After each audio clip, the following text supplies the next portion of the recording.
My teacher called me a failure until I showed up as the richest. When I was in high school, I had a math teacher tell me that I was going to be a failure. I spent my time in high school trying to make multiple business models work.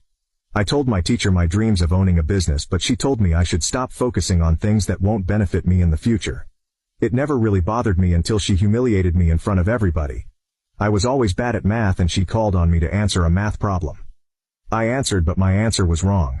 I then proceeded to tell her that I didn't know the answer. She then rolled her eyes and said that if I wasn't too busy trying to start a business, then I would have gotten the question correctly. I apologized and went back to my seat quietly. She then proceeded to make an example out of me to the class, telling everybody that if they don't study, then they'll end up being a failure like me. She told everybody to go to college and get a good job, while I would still be trying to make my silly business work. I wanted to cry at that moment, but I was just silent. Throughout senior year, she made side remarks about me, but I learned to ignore them. My businesses started doing well, but I kept my success in silence. I started getting clients from my business and started managing their social media and helping them with marketing.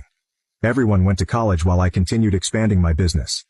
I started coaching other people and buying cars to rent out. By the time I was 20, I had already become a millionaire. I didn't meet that math teacher again until I had to drop off some things for my little brother at the same high school. He had a club meeting after school and asked me to drop off pizza at his meeting. He told me to go to room 12, and to just knock when I arrived.